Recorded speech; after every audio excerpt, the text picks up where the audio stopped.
This is Pet Life Radio. Let's talk pets. The views expressed by guests on this program do not necessarily represent the views of the host or owners of the Doggy Diva show and do not necessarily constitute endorsement of products. Medical information discussed by guests on this program are those of the guests and is only for informational purposes and should not replace medical advice by your local veterinarian professional. Hi, this is Susan Marie. This week on the Doggy Diva show, have you ever considered hedgehogs as pets? Also, if you like to read a good mystery, we have the recent release from bestselling author Sparkle Abbey and the latest on a disease that affects pets and humans. That's what's on our show today. Let's go. Monica, there's a little bitty pet that I think is so sweet, and I know you have one, and it's a perfect pet, I think, for kids, and they're just so adorable, and I don't think people know enough about them. How about if we talk about hedgehogs? Yes, we have a hedgehog. Her name is Chocolate Bar. That's what my daughter named her. Chocolate Bar was a Christmas present from Santa, and it was actually about 4 years ago now, and I just thought it was the honest little request because she had been online and saw these cute YouTube videos of these adorable little hedgehogs floating in the little tub of water and wearing little, shark fins and little outfits. And she's like, Mom. And she went to go see Santa and she's like, I want a hedgehog. And I'm thinking, oh, Lord. Oh, Lord, help me now. But I tell you, it has been one of the coolest little pets. So when my daughter started requesting this pet, of course, I went online and started kind of educating myself because, even though I've worked for a veterinary office for years, we do not see exotic pets, and hedgehogs are technically considered an exotic pet. So, the veterinarian I work for, Dr. Reinhart knew about hedgehogs. He had basic care instructions, but we don't see a lot of them here. So went through, did some research, and we got a hedgehog. One thing that, people always ask when it comes to hedgehogs is, do you pet them? Are they friendly? They see all the quills and they get kind of overwhelmed and, do they even make a pet or are they social? And the answer is yes. They are extremely great pets. And believe it or not, they're great pets for kids. It's a great pet to kind of learn how to care for pets. They are very affectionate, even, being, in this little protective shell surrounded by quills. They're still very, very sweet, affectionate animals.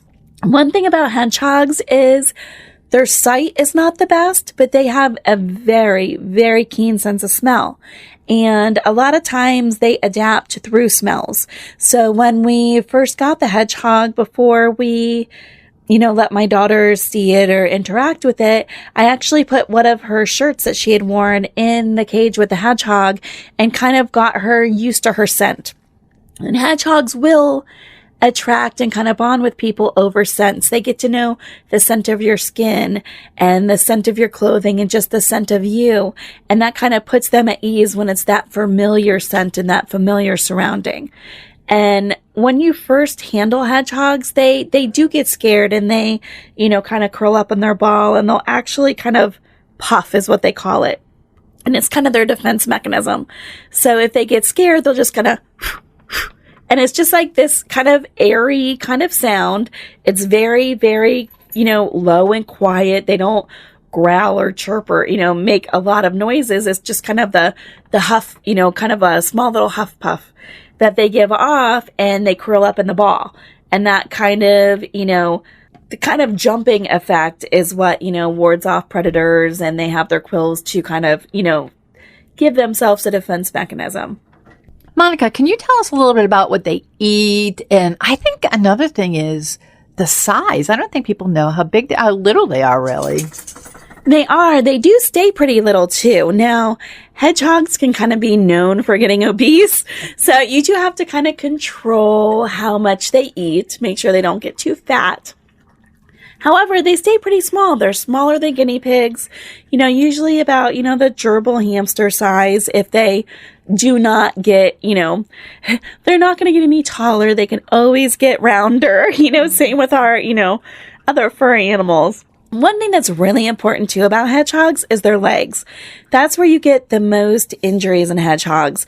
They have in their mass of their body size compared to their little tiny legs. That's where they get in trouble. So having an exerciser, because they're very big into exercise, having an exerciser that has no wires, nothing that their feet can slide in between. So when you get their cage and their bedding and their house all set up, you want to have one of those flat or solid plastic exercisers. And they have these ones for hedgehogs that are actually, it looks like a little spaceship. Like it's a round circle, but instead of being an exerciser that is tall that goes on the side of the cage, this one actually has the base on the bottom and the whole top of it's open. So it's a little circle that's made of plastic, and they just get on there and they run and it spins around in a little circle. And it looks super cute. One thing about hedgehogs too is, how you have their housing is really, sometimes it's not as difficult as it seems. You think you're going to have, rabbit bedding or something like that in there. Some of like the Carefresh stuff, with the plastic shavings or wood shavings. Hedgehogs are very easily potty trained. My hedgehog is potty trained. Took about a month. One of the best tips that I saw on a hedgehog site was that when the hedgehog exercises, and they love to exercise, they're always on that wheel at night. And one thing a lot of people, to be aware of hedgehogs is they're nocturnal. So they sleep during the day, they're up at night.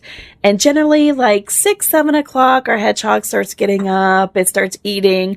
But by 9 or 10, that thing is crazy on that treadmill, loves it. And she gets on there and they go to the bathroom when they exercise. So what I did was I took an extra litter box and I got a larger size one, not like the hamster size, but I got like the rabbit iguana size. So the little exerciser that they exercise on can go inside the litter box. So I put the litter in there and I just use like the recycled paper pellet litter.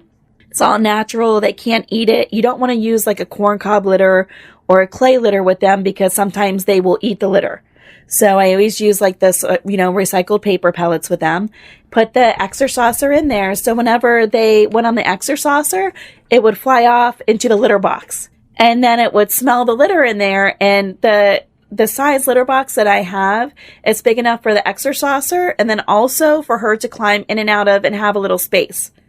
So she gets in, she has enough room to walk to the exerciser, but she also has enough room to go to the bathroom in there as well. So when, the droppings come off the exerciser, she was smelling it and she was going back in and going in the same spot because that's what they do. They'll identify spots and then they continue going in the same spot. Took about maybe 2-3 weeks of doing that and there was no more messes in the cage. I mean, it was so easy potty training this hedgehog. And I don't think I have like a genius hedgehog. I think they're all pretty, standard as far as that's concerned. But it's a great little pet. And we take it out. They should have baths on a regular basis, generally like once a month. And we always bathe them in like the Aveeno oatmeal because they can get drier skin. And then besides that, we've got a little toothbrush. That's Chocolate Bar's toothbrush. And we put her in the kitchen, kitchen sink, and we put a little bit of warm water and, we just scrub her with the toothbrush. It cleans off all of her little bristles and all of her quills. And, they do really, really well that day.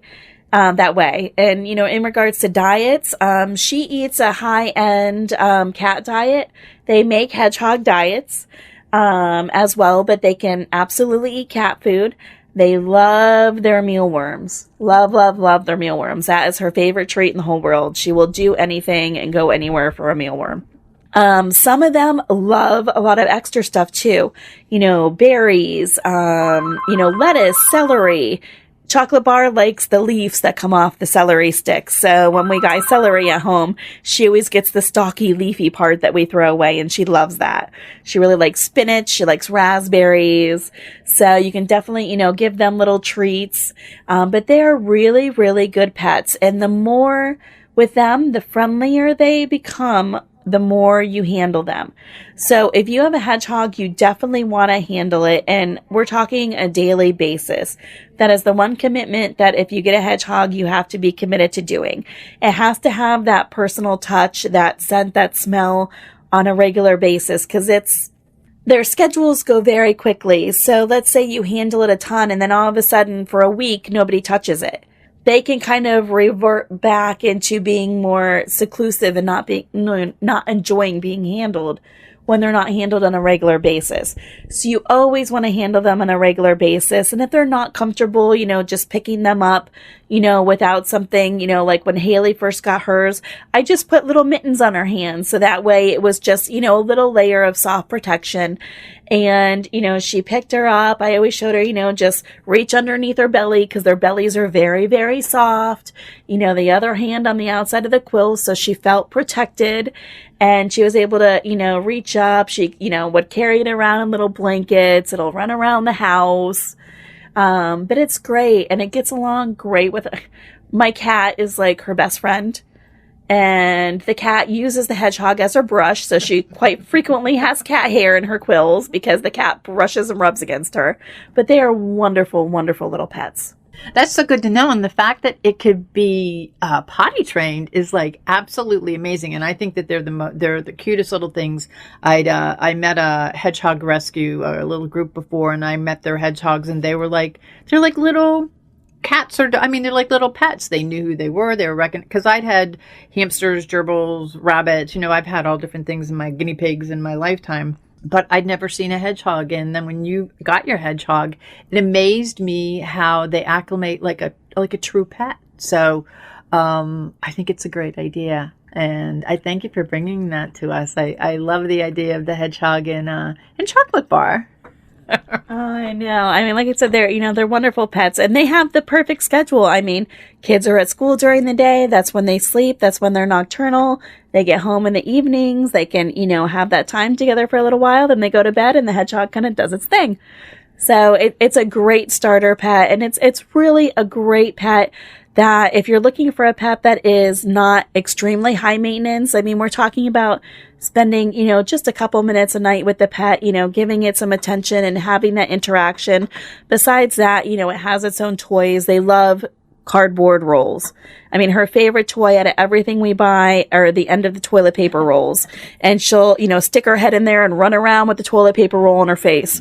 But they're really wonderful pets and they're great starter pets. Well, I thank you very much, and I hope that all of you learned a lot about hedgehogs because they're the cutest little things. Google them. I'm telling you, you're going to love them. Thanks, Monica. Thank you. Have a great week. Coming up, looking for a good pet-related mystery? We've got one for you. Stay with us.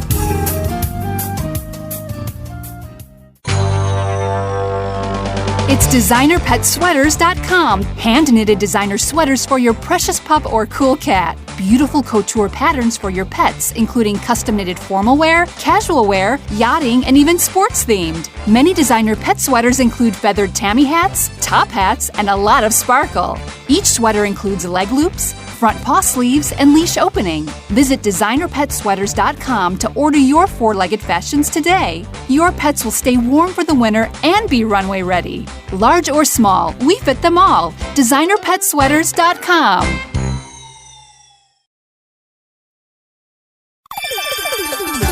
Let's Talk Pets on PetLifeRadio.com.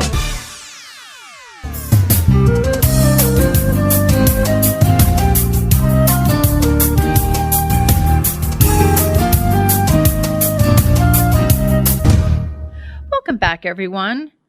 We are so happy to have back with us today best-selling author Sparkle Abbey. Sparkle Abbey is the pseudonym of two best-selling mystery authors, Mary Lee Woods and Anita Carter. Mary Lee and Anita write the best-selling Pampered Pets Mystery Series about two amateur sleuths, one a pet therapist and the other a pet boutique owner, who joined forces, to solve mysteries and secrets in the posh Laguna Beach, from the first best-selling book in their Pampered Pet Mystery Series, Desperate House Dogs, to their most recent, Barking with the Stars. Miss Olive and I are loyal followers of this dynamic duo. And we want to welcome back to the show Mary Lee Woods and Anita Carter, also known as Sparkle Abbey. Welcome back. Thank you. Thank you. We're excited to be with you. Well, last time we spoke, I learned all about glamping, of course, from Raiders of the Lost Ark. And today we're going to talk about lights, camera, action, about Barking with the Stars. Your most recent, it's your 9th book. It is. Hard to believe. I know, but Miss Olive and I are thrilled because we are your Pampered Pets followers, I think, or maybe groupies. I'm not sure which. But one of the interesting things that people probably ask is, how did you come up with the name Sparkle Abbey? So when we started out writing together, we just sort of assumed that we would have our own names on the books. And our publisher said, "Oh, that's really hard for people to remember two names." So go ahead. So we tried out some different names. Mary Lee Woods, Anita Carter. Carter Woods sounded maybe a little too serious for what we write. And finally landed on the idea of combining our pet names. So Sparkle is my cat, and Abbey is my dog. Now, that is ingenious. And, of course, those are your 2 rescue pets, too, which make it even more special. They are. Yep. Yes. So how is like co-writing? How does this all work for you both? We do it a little different and didn't realize that we were kind of different than most collaboration teams in that Steve writes the odd numbered books and I write the even numbered books.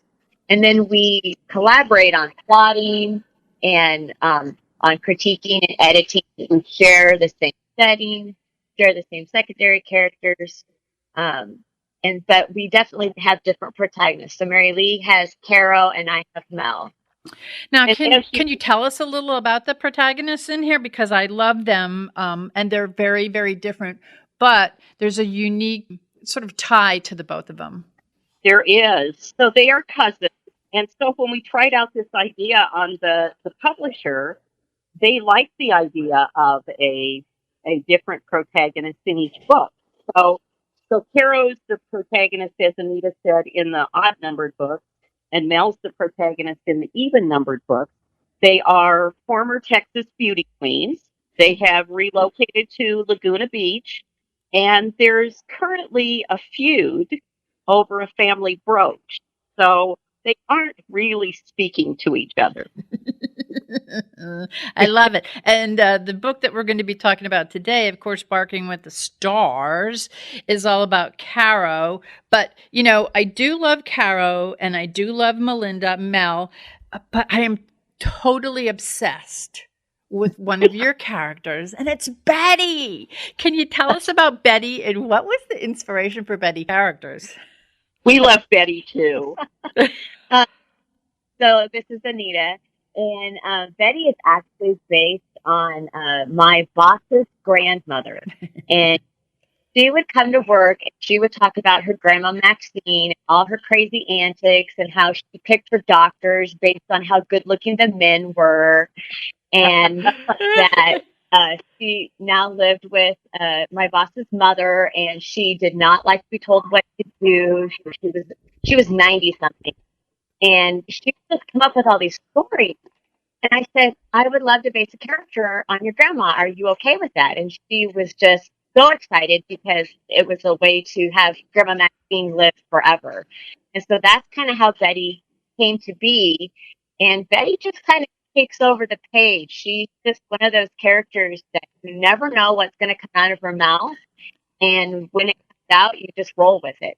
And it's true, whatever comes out of her mouth. And it's like the two of them, both Mel and Caro, know. And of course, she works with Mel, but she interacts with Caro. And she's kind of like this totally flamboyant, like I think everyone has one in their family. Yeah, I think so. If we're lucky enough, we certainly do. I know, because she is a love. And we touched on another thing that is one of I call it one of your characters, actually, because it's played throughout the series. The infamous brooch. Can you tell us about the brooch? So the brooch is a family brooch that Carol and Melinda's grandmother left to her favorite granddaughter, and they both believe that they're the one, and so they steal the brooch from each other, and it's evolved to, like you said, sort of being a character in the story. It because is. It's like you wonder what's going to happen with the brooch. And it sort of plays its way through the book as like this little extra character. And you're like going, okay, well, where's it going to end up now? So I love the brooch. And, your characters in your books are all, as we talk about Betty, are all very colorful and they're so lively and you just want to hang out with them. But I have to tell you, with Barking with the Stars, and I love the little, your little doggy on the front here, your little Chinese crested there. Oh my gosh. And, but you take kind of like the colorful character to another level, because the two of the characters in this that are kind of like main characters are Purple and Lavender. Can you tell us about Purple and Lavender, which are kind of like the stars of Barking with the Stars? They are. Purple is infamous in that she's a performer who you never see her face. And I love that. So she wears this wig, but her dog, Lavender, also is in character and has, it's a Lhasa Apso, so you don't see the face, and is very much a part of her performance and her sort of star persona. And that plays a big part in the mystery. Oh yeah, and I always picture what your characters look like, because you're very good with describing what your characters are. And like I said, we always want to, Olive and I sit there and we want to hang out with them. But this one, you have like a star-studded event, and I sort of pictured in my mind all these people that are coming there. Let's first let everyone know, because I think we all want to live there. Where is Laguna Beach? Because there's a special thing about Laguna Beach. There is a special thing about Laguna Beach, and part of the thing that makes it so perfect for the series is in Laguna Beach there are more dogs than children, more registered dogs. Lots of dogs. It's a very, very pet-friendly community, and is sort of this bubble. When we researched the books and went to Laguna Beach, that was one thing that we heard over and over again, is it's this bubble where it is this small community, even though it's very close to large communities. As we talk about this, and I just want to have everyone know, can you let everyone know where you are from? Oh, we're from Iowa. So you're like living in Laguna Beach, like we're all living in Laguna Beach. Yeah, we're wishing we were near a beach. Oh, and I'd love to live there because it's such a pet-friendly place. In this book, and in all your books, you kind of talk about different themes for, whether it be rescue or whatever is going on. But this one, you have like a kind of like a service dog veteran theme. Can you tell us a little bit about that? Yes. So this one does have a theme with warrior. The Warriors for the Paws is the fictional rescue group in the book that uses rescue pets to work with veterans that have PTSD, and so that was a very interesting research part of the book. It's been a very successful program for veterans that are suffering from the effects of PTSD to have these therapy dogs. And so that became a part of the theme for the star-studded event for the Barking with the Stars. And I think for us that was extremely close to our hearts because we're married to veterans.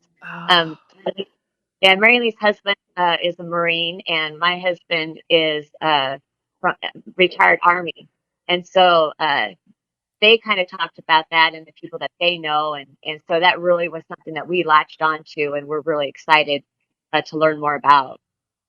Yeah, I find, and thank your husbands for their service, because I have military in my family, and I know that the way you spoke about it, and the way, actually, the whole theme of the event is built around it, the way it's all tied in. Of course, there's the little stories that come off on the side there that always keep you going. I mean, I read your books and I can't put it down. It's it's not only a fun read, it's interesting, and there's that mystery in it. So it's great for the pet lovers because, of course, there's this wonderful town with all of these animals and these two women who have these jobs that are to die for, little pet jobs.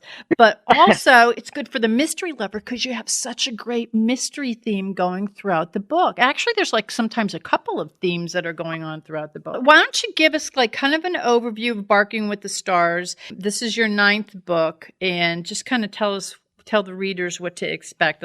So in Barking with the Stars, the event is sort of rolling out at the beginning of the book, and Caro's ex-husband has inserted himself and caused some problems for her in terms of letting people think that perhaps she's not on the ball with her pet therapy practice, and casting some doubts there. So he sort of creates some tension at the very beginning, and especially with Purple, who's the star of the event. And then it gets a little more complicated after Purple is found dead and Jeffrey is seen leaving the scene. And so Caro is very, very involved. And Malone, who you know if you've read other books, is, of course, on the scene right away. And Betty plays a big part this time in sort of that early part of the mystery. So a lot of suspects, and Caro tries to stay uninvolved, but of course can't. And Betty tries to be involved. She kind of had a very colorful part with one of her big scenes that involved Purple, Caro, Lavender, another one of the characters in the book, Mandy. She just did her own Betty thing. Well, and like Anita said, sometimes, you just have to, Betty just takes over and you have to just let her go. And that was the case with that particular scene. Betty was just Betty. And I love it. That's what kind of keeps, and set aside her eyebrows. And for those of you that are followers of Sparkle Abbey, you'll know what I'm talking about, the eyebrows. If not, you got to get a book. The eyebrows themselves are a story. They are a story in themselves. I don't want to give away anything down the road, but what else is going on in the book? So also in the book we have fans of Purple who dress up like Purple. So we have quite a few people who also look the same as the main star. We also have family things, which sort of, as you know, is a theme of the book. So Caro and Mel are not talking, but doesn't mean they're not involved with each other.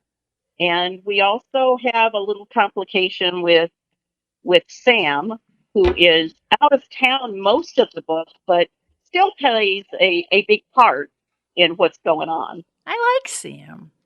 I like Sam. Yeah. And also, in the book, you also have a recipe for the cupcakes. Yes, that's yummy. Yes, Caro does apple cupcakes that she takes along sometimes when she's going on her appointments with people who are needing help with their pets.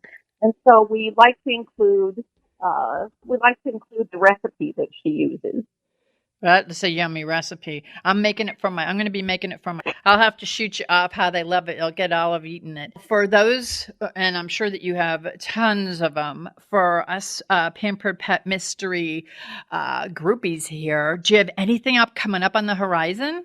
Finishing up book 10, tentatively titled The Dog Father. Oh, I love it. I love it. And this one is going to bring Mel and Gray to have to actually work together. That should be interesting. Yes. And of course, Betty is right in the middle of that, creating all kinds of tension and conflict and butting her nose into things that, of course, she shouldn't, but can't help herself. She thinks she may want to get her private investigator license. And so that's a whole story in itself. That's Betty? Yeah. Oh my gosh, I can't wait. Yeah, she's convinced she would make a really good PI. Oh, yeah. Yeah, and she'd be so inconspicuous. Exactly. Exactly. I love it. I can't wait. When is there like an estimated date that's coming out? Next year, hopefully. Yep. Oh, good. We'll have to have you back on to talk about that. Now, for the listeners who I'm sure are intrigued by all of these wonderful characters that we're talking about and the books, of course, that we love, can you just tell us, because this is the 9th book, can you give the names, give the titles of your other books? So the first book was Desperate House Dogs, And then Get Fluffy. and then Kitty Kitty Bang Bang, Book 4's Gift Talk. and then 50 Shades of Greyhound. Love it. The Girl with the Dachshund Tattoo. And then Downtown Tabby. And then Raiders of the Lost Ark. And then finally, Barking with the Stars is the latest. You know, I love your theme because it all has a little takeoff and they're very catchy and they're easy to remember.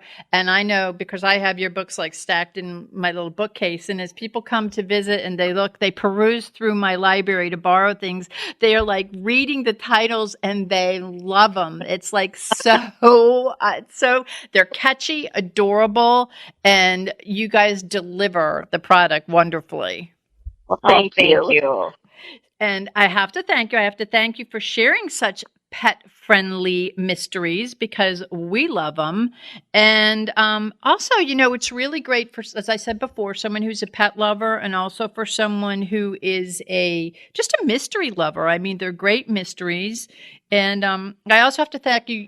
You have issues running through there that are current, that are even the when Caro had the problem because Jeffrey had done something and it affected her ratings, her reviews. That's a current situation that's going on. I know that it was just on the news here about one of people being able to put in reviews for people that maybe not be 100% good. So I mean that touches on that there. Poor Caro. I'll give her a good review. I wish she was here. I'd have her be one of my pet therapists. So thank you for doing that. But also, where can the listeners go to learn more about you, to learn more about all your books, to find where they can purchase Barking with the Stars and all of your other books? So all of the information is available on our website, which is just sparkleabbey.com. I want to thank you again, and I can't wait to have you on again so that we could talk about, did you say the dog father? Yes. I can't wait. I already have in my head how it's all going to be played out. So thank you so much, and please, everyone, get Barking with the Stars. It's a must-read for pet lovers and mystery lovers. I know you're going to love it, and the cover, again, as always, you ladies, outdo yourselves with the covers. The cover art is absolutely beautiful. So we're always a little surprised by it. The publisher does just a great job of capturing the feel. Yes, it's beautiful. And, as I said, Miss Olive and I are total groupies. And Miss Olive loves it so much, she is going to have it as one of her favorite things in the January-February issue of Suncoast Pet Magazine. So that's wonderful. Yes, we love it. So, well, I thank you both very much. Thank you, Mary Lee. Thank you, Anita. And, can you just, for the readers who may not know how to spell, can you just spell out your website so that everyone knows about Sparkle Abbey? Absolutely. Sparkle, Sparkle, and Abbey, Abbey. Perfect. So sparkleabbey.com. And when you go there, you won't be let down. You would love it. So, well, again, thank you very much. And you ladies have a wonderful holiday. Thank you. You too. We'll be back in just a moment. Hi, Doggy Diva Show listeners. Susan Marie here to take just a half a minute to let you know how much we appreciate your being with us every week to hear great dog tips you can use with your pet, some great stories about rescues, fostering, and some heartwarming stories about second chances for pets who are now in loving forever homes. Be sure to go to our website, thedoggydiva.com, to see pictures of Miss Olive and other dogs we talk about on the show and get to know us a little better. That's thedoggydiva.com, DOGGY. We appreciate your feedback too. Okay, let's get back to the show. Next up, the latest about a disease that affects pets and humans from an award-winning veterinarian. Stay with us. You think that you're rescuing them, but honestly, they're going to end up rescuing you. You don't know what they've gone through, and they're not going to be perfect. And they are so happy that you are taking a chance on them to be a part of your family. I urge you to go down to your local shelters, pounds, dog rescues, foundations, you name it, and rescue a dog. Once you get your rescue dog, you should definitely order some Dinovite. Go online and order it. DINOVITE.com. Dinovite. It's awesome stuff. 90 days of Dinovite will make your dog a happy dog. It will help them with their overall health. You don't need to spend thousands on vet bills. Dinovite is the best thing that's ever happened to my dogs, besides me, of course. Call 859-428-1000. 859-428-1000. DINOVITE.com. Let's talk pets. Let's talk pets On Pet Life Radio. Pet Life PetLifeRadio.com. Radio.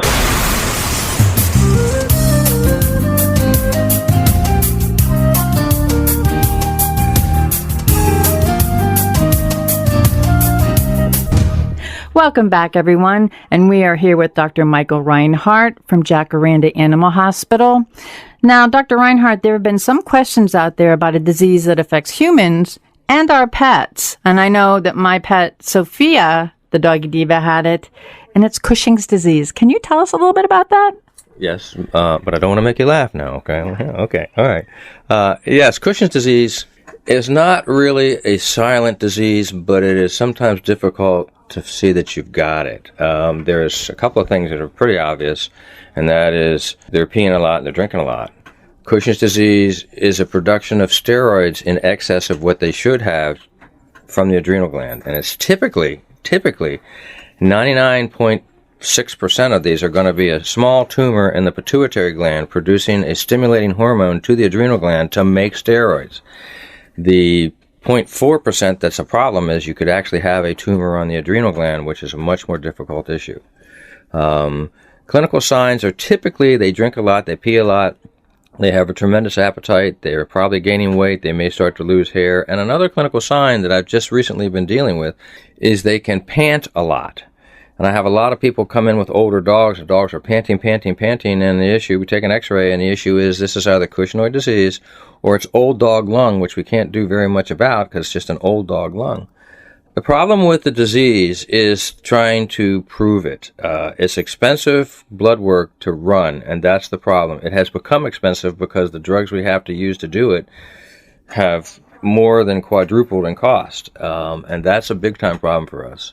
But one of the easiest things to do is do a urine sample initially, which is a lot less expensive, for something called a creatinine cortisol, and that's a ratio. And if the ratio is less than 13, there's no way that your dog's got this disease. If it's more than 13, it's highly suggestive of the disease, but not definitive for it, and that's where you got to get into the expensive blood work. But there is a drug that we use for this that competes for the production of steroids, and it solves the problem. But we need to go through blood tests, and then you do the blood test to prove that this is the disease you got. You put them on the drug. 2 weeks later, you got to do that blood test again to see if the levels have come down to normal. And somewhere within a month to 2 months later, you got to run the blood test again to make sure the levels stay there because you are actually competing for the production of a steroid that is needed for life. And if you do it in excess, you are going to go the opposite direction, and you're going to cause a disease called Addisonian crisis, which is not enough steroids. And we did it. So you have to track that blood, which is why it's expensive to do, but you have to do that. Well, I remember when we had Sophia, it was very expensive, and the blood tests we had to keep doing. And also there was a medication that she was on, and I'm not sure if they still use it anymore, that had a side effect which could have liver effects. Do they still use that drug? Actually, the Cushing syndrome side effect, for me, from a medical point of view, I'm not as worried about the fact that the dog's peeing more and drinking more and he's losing hair. I'm more concerned about the fact that steroids affect the liver, and I can think of 2 liver cases that I had that we couldn't figure out what was going on, and we decided to do something which is aggressive that we don't normally do, which was to go in and get a biopsy, and both those biopsies came back as consistent with Cushing syndrome. Who would have thought? Okay, you probably should check Cushing syndrome before you do liver biopsies, okay? But that causes the liver issue. The older drug that we used to use and no longer really do use, there are 3 areas in the adrenal gland, separate areas. One makes sexual hormones, one makes one makes cortisol, and then there's another area that's responsible for electrolytes. The first drug that we used to have would actually go to that gland and destroy the gland, destroy that area that made the steroids. However, it could also destroy the other areas as well. And, it became a problem. And that could potentially cause liver issues too, I believe. But this drug that we have now doesn't destroy anything. It actually competes for the production of the steroid, and it's safer. There are side effects to all drugs, okay? But I have not had any serious side effects to this drug. The biggest side effect is cost. Well, and when it comes to Cushing's disease, I know there's a lot of cost, there's a lot of maintenance, there's a lot of follow-up, but it does sound like the medications that they're using now have certainly progressed from when we had it years ago with Sophia. I mean, it was something, she put on a lot of weight, and, like you said, the frequent urination and the panting. So these are things that people need to look for. If they're to visit their vet to make sure that it's not Cushing. And at the time, I don't think that I even knew about the urine test, which I think would save a lot. Yes, that's why I do it. I mean, the urine test on average in most labs is like $70. Okay, and I run that test not to prove you've got Cushing syndrome, but to disprove you've got it. Okay, and then we just stop. Okay. In most cases, it's high and it's excessive that we do the blood test, but. The panting is an issue. And, I mean, drinking a lot and peeing a lot, there's a lot of things you got to be thinking about. It's causing your animal to drink a lot and pee a lot of them. You got to rule them all out, and Cushing is one of them. And the urine test is the safest and cheapest way to go. Now, for the listeners, one more time, what are the symptoms, and, how quickly should they visit their vet when they see these symptoms? The most common symptom for somebody to bring their animal in to be seen is they're drinking a lot and they're peeing a lot. And like I said, there's a ton of things we have to be looking for that. Diabetes and a whole bunch of other things too. There's a weight gain problem. There's a certain conformation. I mean, like I said, this is not a silent disease, but it is something that is not always readily diagnosed. And a real learned practitioner typically can just look at this dog and look at this dog's conformation, the hanging belly, the fat disposition that's on the dog, and pretty much know you probably have a Cushing dog.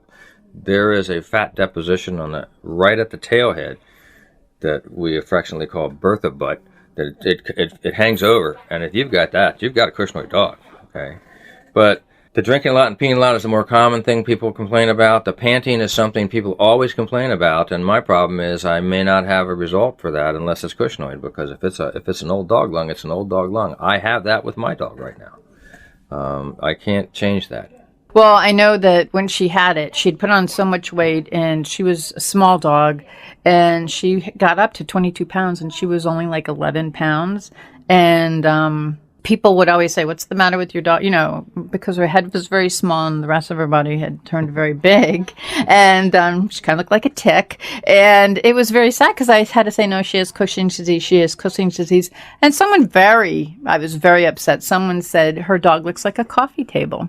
And that's because little Sophie, she was a little wide. Like you said, they get that wideness. Well, as I say to all clients, your objective is to have a rectangular dog, not a round dog. And that's what it does. And if you have a Kushner dog, you're going to have a round dog. Okay. I felt like she needed to wear a little sign that said, "I'm not fat, I have Cushing's disease." It's not me, it's the disease. So, well, Dr. Reinhart, thank you very much. I know that some people have asked me about it. In reading Sophie's history, they have found out that she had this, and they're asking me what the symptoms are, what to look for, and how will it change the appearance of the dog. And I think that you pretty much answered all those questions. Yeah, and like I said, the inexpensive way to try to see what's there is to do the creatinine cortisol urine test, and that you're doing that not to prove they've got it, but to prove they don't have it, and then you stop. If it's suggestive that you have it, then you need to do the blood work to prove it. So if your pet, of course, these are symptoms for anything, but if they have frequent urination, if they're drinking a lot, or if you see weight gain and a lot of panting, definitely get to your vet right away. Yeah. It could be something else, but it could be Cushing's disease. Could be. And if your dog is getting around, there could be a lot of things that's causing that, like Bernaise sauce on the food. But who knows? I just guess at these things sometime when I talk to clients. All right, thank you very much, and we'll be talking to you next month. Okay, thank you. Molly, here's your dinner. Zeus, that's not your food. Don't let that happen to your precious cat. Elevate your cat's eating experience with the Cat Tree Tray. The Cat Tree Tray keeps your cat's food off the floor and conveniently located on the cat tree. It's the perfect way to eat. It's a beautiful wrought iron tray that easily attaches to your cat tree and keeps dogs and other critters out of your cat's dish. A must for multi-pet households. There's a 6-inch tray for large bowls and a 4-inch tray for smaller bowls. Purchase your Cat Tree Tray today. Go right now to cattreetray.com. That's cattreetray.com. cattreetray.com.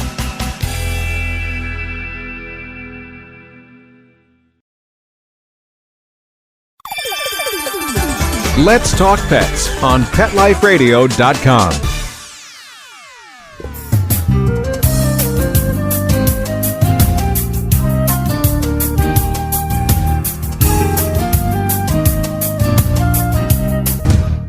Welcome back, everyone. I'm here with Miss Olive, and she has another one of her holiday gift guide suggestions. It's perfect for children and adults.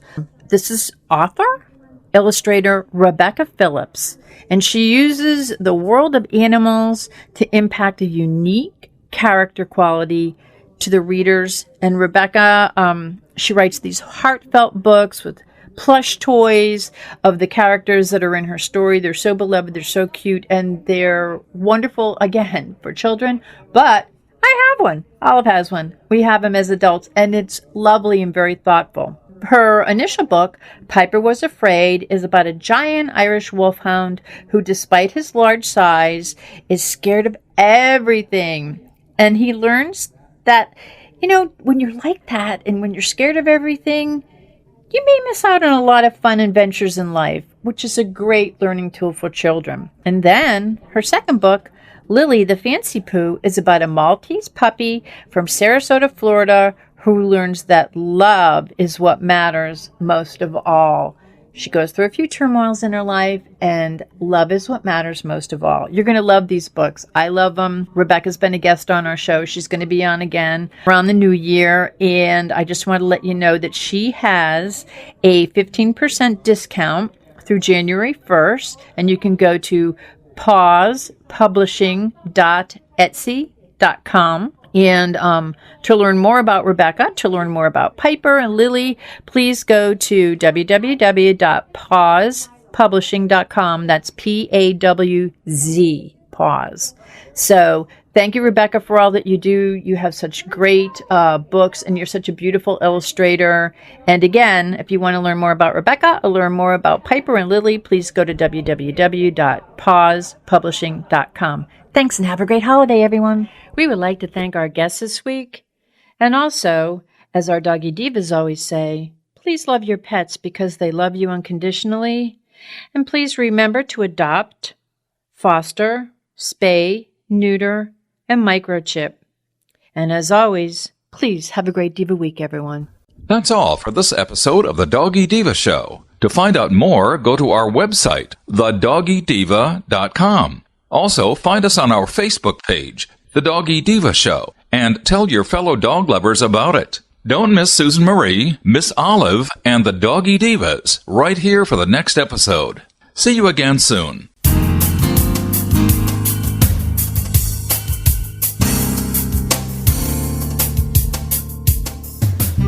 Let's Talk Pets, every week on demand, only on PetLifeRadio.com.